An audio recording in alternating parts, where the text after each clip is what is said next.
मेरा नाम अक्षत है। मैं पेशे से एक वकील हूँ। एक दिन मैं अपने ऑफिस में हमेशा की तरह बैठा था। एक पार्टी आई, हाथ में पेपर बैग, झुर्रीदार चेहरा, बड़ी हुई दाढ़ी, गंदे कपड़े और बोले, हम पूरी जमीन पर स्टे लगाना चाहते हैं। अन्य कौन से कागजात की आवश्यकता है और इसका कितना खर्चा होगा। मैंने उन्हें बैठने को कहा। वह कुर्सी पर बैठ गए और उनके सारे दस्तावेज चेक किए। उनसे जानकारी लेने के बाद आधा घंटा लग गया और मैंने उन्हें बताया, आइए आपके मामले पर विचार करते हैं। आप ऐसा करें और 4 दिन बाद वापस आइए। 4 दिन बाद पार्टी फिर उसी अवतार में आई।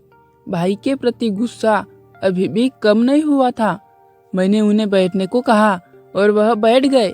फिर मैंने बात शुरू की। मैंने आपके दस्तावेज देखे।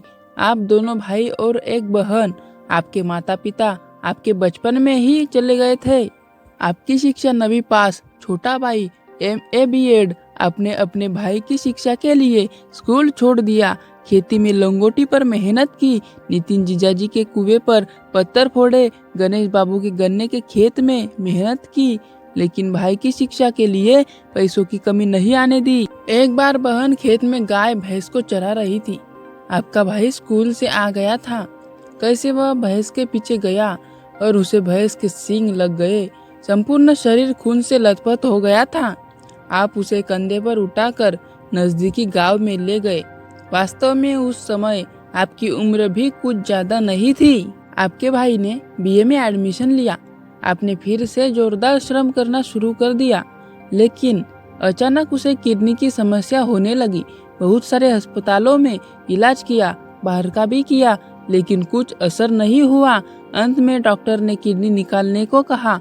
अफसर बनने के बाद बहुत घूमना पड़ता है, काम करना पड़ता है। तुम्हें हमसे ज्यादा तकलीफ होगी। हम खेती में रहने वाले लोग, हमें एक किडनी होगी तो भी चलेगा।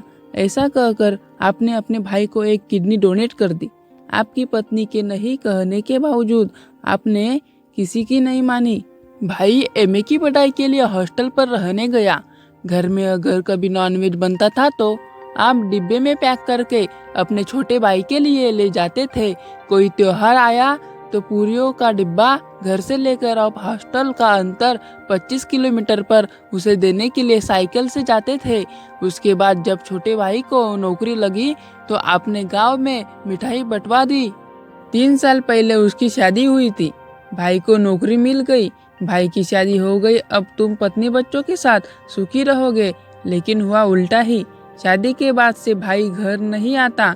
बुलाते थे तो कहता है, मैंने अपनी पत्नी को वचन दिया है, घर पर पैसे देता नहीं। पूछने पर कहता है कर्ज है। पिछले साल नागपुर में फ्लैट लिया। पूछा तो बोलता है कि कर्ज लेकर लिया है। सब कुछ कहने के बाद मैं थोड़ी देर रुका और फिर कहा, अब आपका कहना है कि उसने अपनी कमाई का लिया हुआ उस पर स्टे लगाना है। उसने जल्दी से कहा, हाँ बराबर। तभी मैंने कहा, स्टे लागू किया जा सकता है।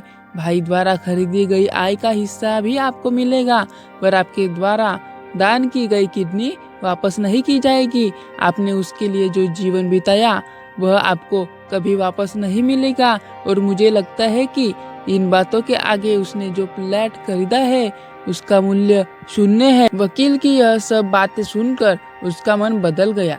तभी वकील ने उसे कहा, आप उसके तरह मत बनो। वह भिखारी निकला और आप दिलदार थे और दिलदार ही रहिए।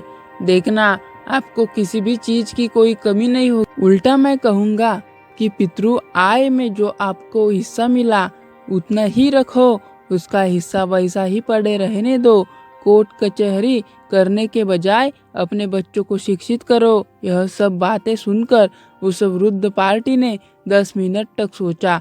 सारे कागज बैग में रख लिए। अपनी आंखें पोंछते हुए वह बोला, चलता हूँ साहब। इस बात को 5 साल हो गए। एक दिन वह पार्टी अचानक ऑफिस आ गई। साथ में एक गोरा चिट्टी लड़का, हाथ में बैग था। मैंने कहा उन्हें बैठने को। तभी वह बोला, मैं बैठने के लिए नहीं आया हूँ साहब, मिठाई देने आया हूँ। यह मेरा बेटा न्यूजीलैंड में रहता है, कल ही आया। अब गांव में 3 मंजिला घर है। 8-9 एकड़ खेती ली है। आप बोले थे ना कोर्ट कचहरी के लफड़े में मत पढ़ो, इसलिए तभी से मैंने बेटे की पढ़ाई का रास्ता पकड़ा और मेरा सब अच्छा होता चला गया। उस पार्टी की बातें सुनकर मेरा दिल भर आया। गुस्से को योग्य दिशा दी तो वापस गुस्से का वक्त कभी आएगा ही नहीं और जीवन में पश्चाताप भी नहीं करना पड़ेगा।